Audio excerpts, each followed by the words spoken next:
This is a privacy-respecting dumb phone that supports Signal. This is why I was drawn to the Punkt MPO2, which is more or less a dumb phone, but with basic internet capabilities that are restricted to essentially updating the operating system and Pigeon, their Signal client.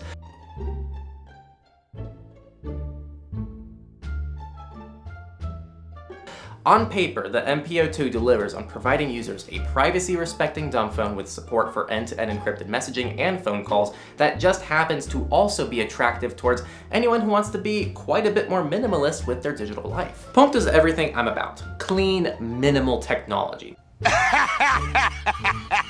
Oh wait, you serious? Let me laugh even harder. I actually picked up their alarm clock along with the phone because I just loved it so much.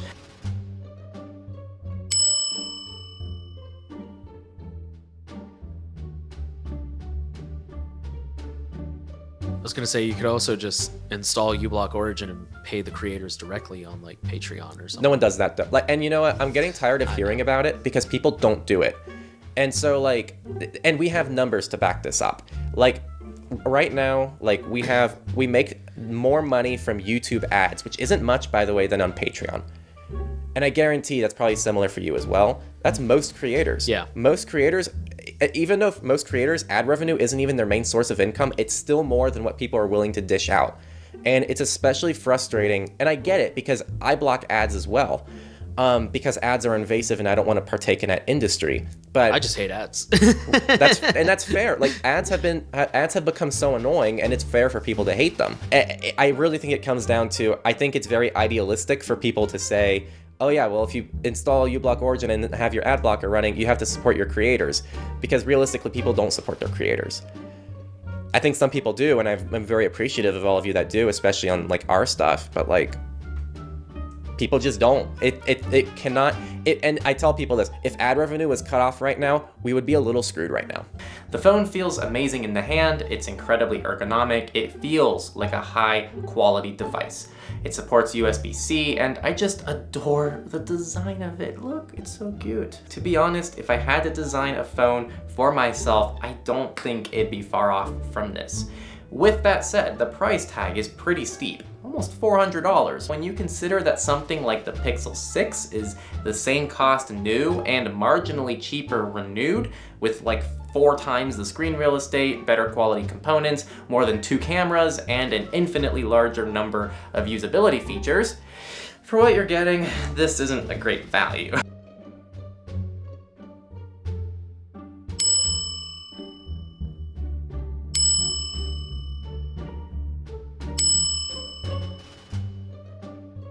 What you're paying for is a premium design that's built by a small, hard-working team. You're also paying for the development of their own Signal client.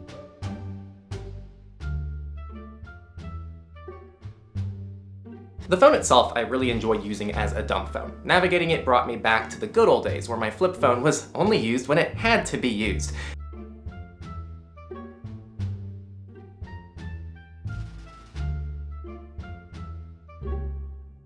With that said, I quickly realized the biggest issue with this device. Hands down, there are no cameras anywhere. Why is this a big deal, Henry? I don't even take selfies. I'll tell you why it's a big deal. If you try to add a device to your Signal account, you'll know you need to scan a QR code. There's no published workaround to add devices to Signal with the MPO2. In other words, you can only communicate with people on Signal through this device. No other device, which is a problem. 1, it's extremely limiting. Someone, myself included, may require Signal on their desktop, so now they have to open 2 Signal accounts, which requires another phone. So you'll need a second phone, and it can't be a second Punkt because you can't sync devices, so you're gonna need probably a smartphone anyway if you want to use Signal on multiple devices and still daily drive the Punkt.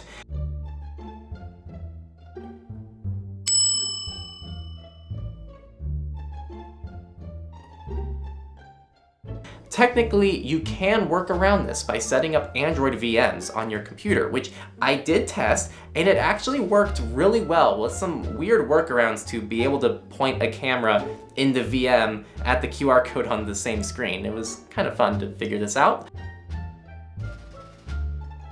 This limitation makes you more dependent on this phone.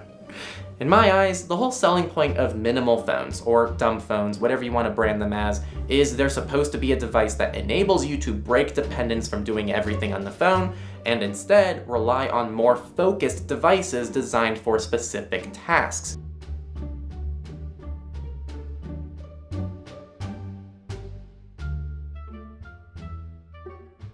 The other problem is that hiccup I had when I got the phone wasn't a fluke. The next time I picked up the phone to review, Pigeon was once again not working, which actually eliminates the final demographic of people who may still want to use the Punkt. And it's the people who don't even care or want to sync signal and are fine just doing everything on the MPO2. And when Pigeon doesn't work, this ends up being just an overpriced dumb phone.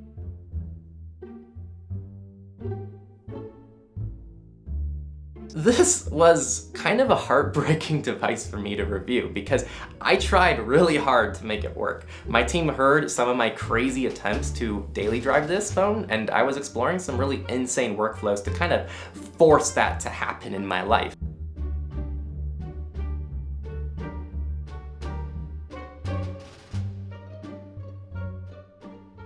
So after this experience, I'd personally be aiming for a cheap smartphone and de-bloating it to the point where it's incredibly minimal, which is pretty much what I've done.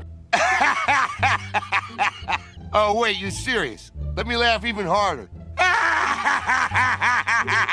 With all that said, I want to outline that Punkt is just a couple steps away from making this a super compelling device. If they add a camera to enable multiple signal devices, or if they find a creative workaround to avoid cameras, that alone solves like 90% of my issues.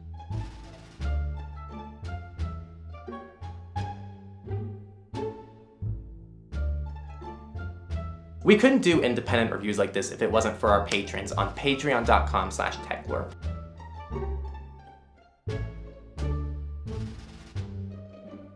Their names are going on the bottom of the screen right now. You guys are all awesome. We really couldn't do this without you. If you want to see more privacy and security resources and you want to help us grow and expand to more audiences around the world, join us on Patreon, or we have tons of other support methods.